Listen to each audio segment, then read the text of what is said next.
Hi అండి. This is Kavya. ఈరోజు నేను మీకు ఈ వీడియోలో ఇంట్లోనే ఈజీగా బాదం పాలు ఎలా తయారు చేసుకోవాలో చూపిస్తున్నాను.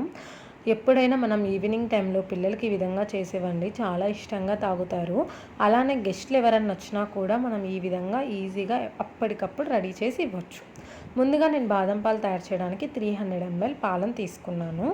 ఇవి నేను ఆల్రెడీ వేడి పాలు తీసుకున్నాను కాబట్టి వెంటనే 3 స్పూన్స్ బాదం పౌడర్ యాడ్ చేస్తున్నాను. బాదం పౌడర్ హోమ్ మేడ్ అండి, ఇంట్లోనే నేను తయారు చేసుకున్నాను.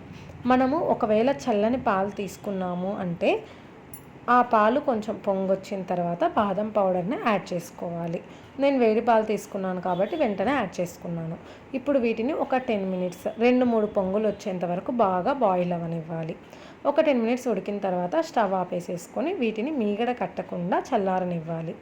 మనం కావాలి అంటే ఈ విధంగా హాట్ బాదం పాలు కూడా తాగొచ్చు. అప్పుడు అది హాట్ బాదం మిల్క్ అవుతాయి. మనం చల్లగా కావాలనుకున్నాం కాబట్టి ఈ విధంగా బాగా చల్లారనిచ్చి ఫ్రిడ్జ్లో 2 అవర్స్ పెట్టుకోవాలి. 2 గంటల తర్వాత ఫ్రిడ్జ్లో నుంచి తీసి నేను సర్వింగ్ గ్లాస్లోకి తీసుకుంటున్నాను.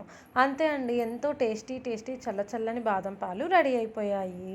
చాలా త్వరగా అయిపోయాయి, చాలా ఈజీ కూడా అండి. వీటిపైన నేను కొంచెం డ్రై ఫ్రూట్స్తో గార్నిష్ చేసుకుంటున్నాను.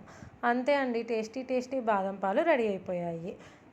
ఈ రెసిపీ మీకు నచ్చినట్లయితే ఈ విధంగా ఒకసారి మీరు ట్రై చేయండి. ట్రై చేసి ఎలా ఉందో నాకు కామెంట్ చేయండి.